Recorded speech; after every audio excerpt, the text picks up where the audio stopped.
The Secret of Chimneys by Agatha Christie. Chapter 15. The French Stranger. Virginia and Anthony walked side by side down the path which led to the lake. For some minutes after leaving the house, they were silent. It was Virginia who broke the silence at last with a little laugh. "Oh dear," she said, "isn't it dreadful? Here I am, so bursting with things I want to tell you. And the things I want to know that I simply don't know where to begin. First of all," she lowered her voice, "what have you done with the body?" How awful it sounds, doesn't it? I never dreamt that I should be so steeped in crime. I suppose it's quite a novel sensation for you, agreed Anthony. But not for you. Well, I've never disposed of a corpse before, certainly. Tell me about it. Briefly, Anthony ran over the steps he had taken on the previous night. Virginia listened attentively.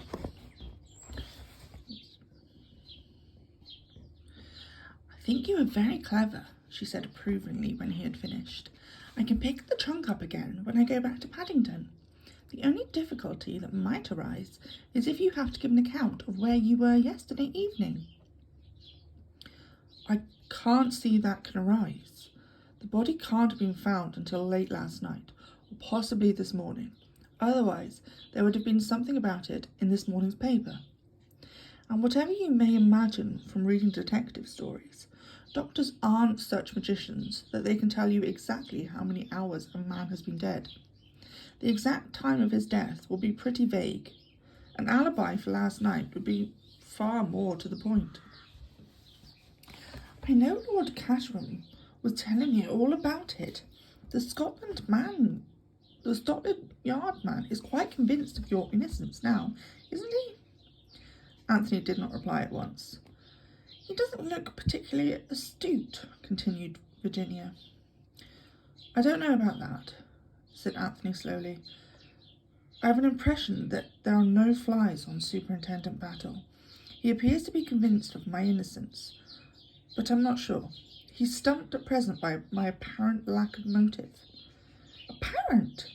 cried Virginia. "But what possible reason could you have for murdering an unknown foreign count?" Anthony darted a sharp glance at her. "You were at one time or another in Slovakia, weren't you?" he asked. "Yes, I was there with my husband for 2 years at the embassy." "That was just before the assassination of the King and Queen. Did you ever run across Prince Michael Oblovich?" "Michael? Of course I did. Horrid little wretch. He suggested, I remember, that I should marry him organically." "Did he really? And what did he suggest you should do about your existing husband?" "Oh, he had a sort of David and Uriah scheme all made out." "And how did you respond to this amiable offer?" "Well," said Virginia, "unfortunately, one had to be diplomatic, so poor little Michael didn't get it as straight from the shoulder as he might have done. But he retired hurt all the same. Why all this interest about Michael?" "Something I'm getting at in my own blundering fashion. I take it you didn't meet the murdered man?" "No. To put it like a book, he retired to his own apartments immediately on arrival." "And of course you haven't seen the body?" Virginia, eyeing him with a good deal of interest, shook her head. "Could you get to see it, do you think?" "By means of influence in high places? Meaning Lord Caterham? I dare say I could. Why, is it an order?" "Good Lord, no," said Anthony, horrified. "Have I been as dictatorial as all of that? No, it's simply this. Count Stanislaus was the incognito of Prince Michael of Slovakia." Virginia's eyes opened very wide. "I see."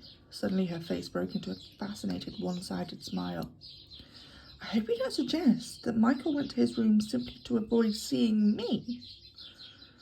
"Something of the kind," admitted Anthony. "You see, if I'm right in my mind, someone wanted to prevent you coming to Chimneys, The reason seems to lie in your knowing Slovakia. Do you realise that you're the only person here who knew Prince Michael by sight? Do you mean that this man who was murdered was an impostor? Asked Virginia abruptly. That is the possibility that has crossed my mind. If you can get Lord Caterham to show you the body, we can clear that point at once. He was shot at 11:45, said Virginia thoughtfully. The time mentioned on that scrap of paper. The whole thing's horribly mysterious. That reminds me, is that your window up there? The second from the end, over the council chamber? No, my room is in the Elizabethan suite, the other side. Why? Simply because, as I walked away last night after thinking I heard a shot, the light went up in that room. How curious. I don't know whose room that was, but I can find out by asking Bundle. Perhaps they heard the shot. If so, they haven't come forward to say so. I understand from Battle that nobody in the house heard the shot fired. It's the only clue of any kind that I've got, and I dare say it's a pretty rotten one, but I mean to follow it up for what it's worth. It's curious, certainly, said Virginia thoughtfully. They had arrived at the boathouse by the lake and had been leaning against it as they talked. And now for the whole story, said Anthony. We'll paddle gently about on the lake, secure from prying ears of Scotland Yard, American visitors, and curious housemates. I've heard something from Lord Caterham, said Virginia, but not nearly enough. To begin with, which are you really, Anthony Cade or Jimmy McGrath? For the second time that morning, Anthony unfolded the history of his last 6 weeks of his life, with the difference that the account given to Virginia needed no editing. He finished up with his own astonished recognition of Mr. Holmes. By the way, Mrs. Revel, he added, I never thanked you for your imperiling your moral soul by saying that I was an old friend of yours. Of course you're an old friend, cried Virginia. You don't suppose I'd lumber you with a corpse and then pretend you were a mere acquaintance next time I met you? No, indeed. She paused. Do you know one thing that strikes me about all of this? She went on. That there's some extra mystery about those memoirs that we haven't fathomed yet. I think you're right, Anthony agreed. There's one thing I'd like you to tell me, he continued. What's that? Why did you seem so surprised when I mentioned the name of Jimmy McGrath to you yesterday at Pont Street? Had you heard it before? I had Sherlock Holmes. George, my cousin, George Lomax, you know, came to see me the other day and suggested a lot of frightfully silly things. His idea was that I should come down here and make myself agreeable to this man McGrath, and Delilah the memories out of him somehow. He didn't put it like that, of course. He talked a lot of nonsense about English gentlewomen and things like that, but his real meaning was never obscure for the moment. But it was just the sort of rotten thing poor old George would think of. And then I wanted to know too much, and he tried to put me off with lies that wouldn't have deceived a child of 2. Well, his plan seems to have succeeded anyhow, observed Anthony. Here I am, the James McGrath he had in mind, and here you are being agreeable to me. But alas, poor old George, no memoirs. Now I've got a question for you. When I said I hadn't written those letters, you said I knew. You knew I hadn't. You couldn't have known any such thing. Oh, yes, I could, said Anthony, smiling. I've got a good working knowledge of psychology. You mean your belief in the sterling world of my moral character was such that... But Anthony was shaking his head vigorously. Not at all. I don't know anything about your moral character. You might have a lover and you might write to him, but you never lie down to be blackmailed. The Virginia Revel of those letters was scared stiff. You'd have fought. I wonder who the real Virginia Revel is. Where she is, I mean. It makes me feel as though I have a double somewhere. Anthony lit a cigarette. You know that one of the letters was written from Chimneys? He asked at last. What? Virginia was clearly startled. When was it written? It wasn't dated, but it's odd, isn't it? I'm perfectly certain no other Virginia Revel has ever stayed at Chimneys. Bundle or Lord Caterham would have said something about the coincidence of the name if she had. Yes, it's rather queer. Do you know, Mrs. Revel, I'm beginning to disbelieve profoundly in this other Virginia Revel. She's very elusive, agreed Virginia. Extraordinarily exclusive. I'm beginning to think that the person who wrote those letters deliberately used your name. But why? Cried Virginia. Why should they do such a thing? Ah, that's just the question. There's a devil of a lot to find out about everything. Who do you really think killed Michael? Asked Virginia suddenly. The comrades of the Red Hand? I suppose they might have done so, said Anthony in a dissatisfied voice. Pointless killing would be rather characteristic of them. Let's get to work, said Virginia. I see Lord Caterham and Bundle strolling together. The first thing to do is find out definitely whether the dead man is Michael or not. Anthony padded to shore, and a few moments later they had joined Lord Caterham and his daughter. Lunch is late, said the lordship in a depressed voice. Battle has insulted the cook, I expect. This is a friend of mine, Bundle, said Virginia. Be nice to him. Bundle looked earnestly at Anthony for some minutes, and then addressed a remark to Virginia, as though she had not been there. Where do you pick up these nice-looking men, Virginia? How do you do it? She said enviously. You can have him, said Virginia generously. I want Lord Caterham. She smiled upon the flattering peer, slipped her hand through his arm, and they moved off together. Do you talk? Asked Bundle, or are you just strong and silent? Talk, said Anthony. I babble, I murmur, I burble. Like the running brook, you know. Sometimes I even ask questions. As, for instance, who occupies the second room on the left from the end? He pointed to it as he spoke. What an extraordinary question, said Bundle. You intrigue me greatly. Let me see. Yes, that's Mademoiselle Brun's room. The French governess. She endeavours to keep my young sisters in order. Dotsie and a daisy. Like the song, you know. I dare say that they would call the next one Dorothy May. But Mother got tired of having nothing but girls and died. Thought someone else could take on the job of providing an heir. Mademoiselle Brun, said Anthony thoughtfully. How long has she been with you? 2 months. She came with us when we were in Scotland. Ha, said Anthony. I smell a rat. I wish I could smell some lunch, said Bundle. Do I ask the Scotland Yard man to have lunch with us, Mr. Cade? You're a man of the world. You know the etiquette of such things. We've never had a murder in the house before. Exciting, isn't it? I'm sorry your character was so completely cleared this morning.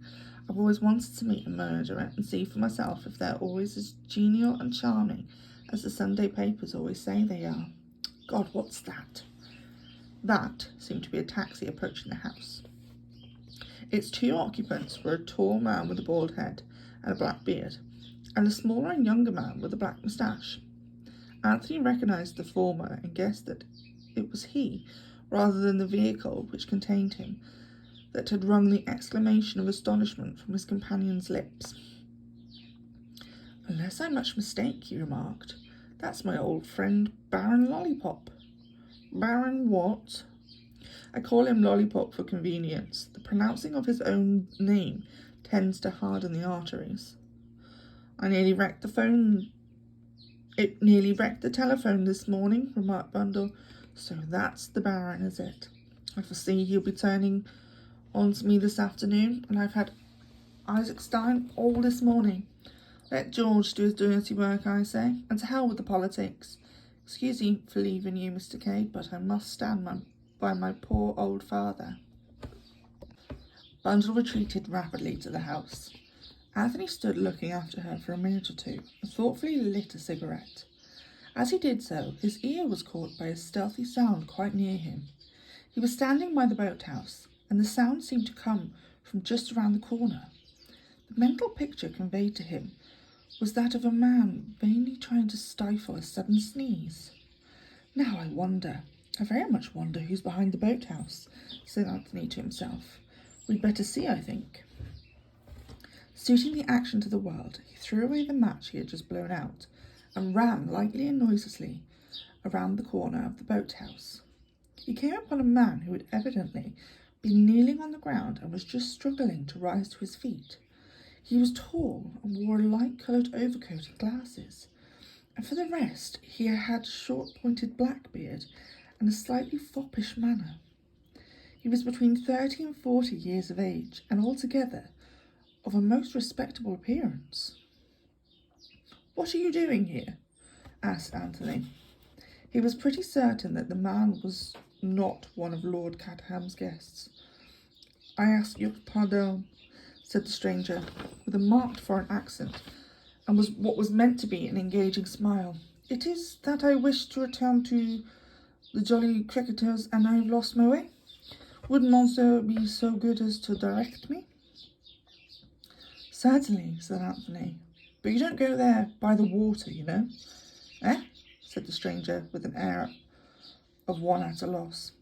"I said," repeated Anthony, with a meaning glance at the boathouse, "that you won't get there by water. There's a right-of-way across the park, some distance away, but all this is private part. You're trespassing." "I am most sorry," said the stranger. "I lost my direction entirely. I thought I would come here and inquire." Anthony refrained from pointing out that kneeling behind a boathouse was a somewhat peculiar manner of prosecuting inquiries. He took the stranger kindly by the arm. "You go this way," he said, "right round the lake and straight on. You can't miss the path. When you get on it, turn to the left and it will lead you to the village. You're staying at the Cricketers, I suppose?" "I am, monsieur, since this morning. Many thanks for your kindness in directing me."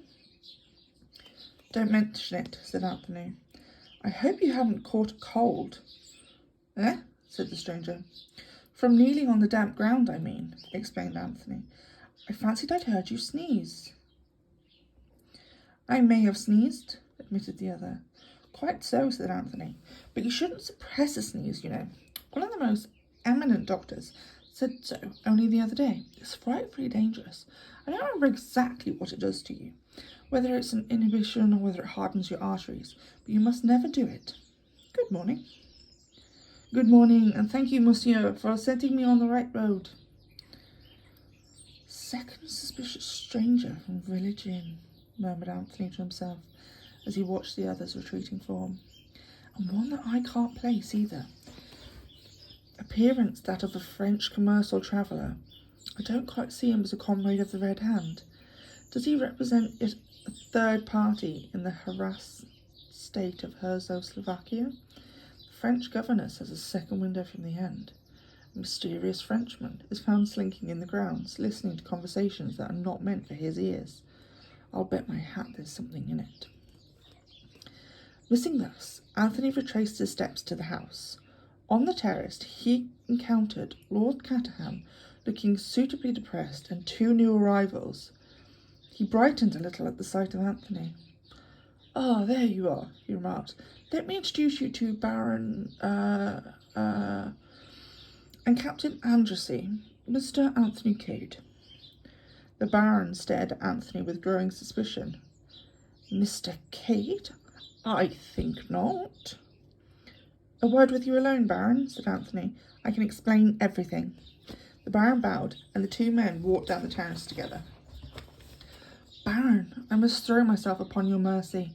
I have so far strained the honour of an English gentleman as to travel to this country under the assumed name. I represented myself to you as Mr. James McGrath, but you must see for yourself that the deception involved was infinitesimal. You are doubtlessly acquainted with the work of Shakespeare and his remarks about the unimportance of nomenclature of roses. This case is the same. The man you wanted to see was the man in possession of the memoirs. I was that man. As you know only too well, I am no longer in possession of them. A neat trick, Baron, a very neat trick. Who thought of it, you or your principal?" "His Highness' own idea it was, and for anyone but him to carry it out, he would not permit." He did jolly well, said Anthony with approval. I never took him for anything but an Englishman. The education of the English gentleman did the prince receive, explained the Baron. The custom of Czechoslovakia it is. No professional could have pinched those papers better, said Anthony. May I ask, without indiscretion, what has become of them? Between gentlemen, began the Baron. You're too kind, Baron, murmured Anthony. I've never been called a gentleman as so often as I have in the last 48 hours. I to you say this. I believe them to be burnt. You believe, but you don't know, eh? Is that it? His Highness is in his own keeping retaining them. His purpose was to read them, and then, by the fire, destroy them. I see, said Anthony. All the same, they are not the kind of light literature you'd skim through in half an hour. Among the effects of the martyred master they have not discovered been. It is therefore clear that burnt they are. I wonder, said Anthony. He was silent for a minute or two, and then went on. I have asked you these questions, Baron, because, as you may have heard, I myself have been implicated in the crime.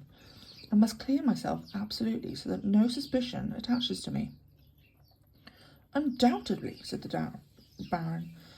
Your honour demands it. Exactly, said Anthony. You put these things so well. I haven't got the knack to it. To continue, I can only clear myself by discovering the real murderer, and to do that I must have all the facts. This question of the memoirs is very important. It seems to me possible that to gain possession of them might be the motive of the crime. Tell me, Baron, is that a very far-fetched idea? The Baron hesitated for a moment or two. You yourself the memoirs have read? He asked cautiously at length. I think I am answered, said Anthony, smiling. Now, Baron, there's just one thing more. I should like to give you a fair warning that it's still my intention to deliver that manuscript to the publishers on Wednesday next, the 13th of October. The Baron stared at him. But you have no longer got it. On Wednesday next, I said. Today is Friday. That gives me 5 days to get hold of them. But if it is burnt? I don't think it is burnt. I have good reason for not believing so. As he spoke, they turned the corner of the terrace. A massive figure was advancing towards them. Anthony, who had not yet seen the great Mr. Herman Isaacson, looked at him with considerable interest. Ah, Baron, said Isaacstein, waving a big black cigar he was smoking. This is a bad business, a very bad business. My good friend, Mr. Isaacstein, it is indeed, cried the Baron. All our noble edifice in ruins is. Anthony tactfully left the two gentlemen to their lamentations and retraced his steps along the terrace. Suddenly he came to a halt. A thin spiral of smoke was rising into the air, apparently from the very centre of a yew hedge. It must be hollow in the middle, reflected Anthony. I've heard of such things before. He looked swiftly to the right and left of him. Lord Caterham was at the further end of the terrace with Captain Andersey. Their backs were towards him. Anthony bent down and wriggled his way through the massive yew. He had been quite right in his supposition. The yew hedge was not really one, but two. A narrow passage divided them. The entrance to this was about halfway up on the side of the house. There was no mystery about it, but no one seeing the hedge from the front would have guessed at the probability. Anthony looked down at the narrowing vista. About halfway down, a man was reclining in a basket chair. A half-smoked cigar rested upon his arm of the chair, and the gentleman himself appeared to be asleep. Said Anthony to himself. Evidently, Mr. Hiram Fish prefers sitting in the shade.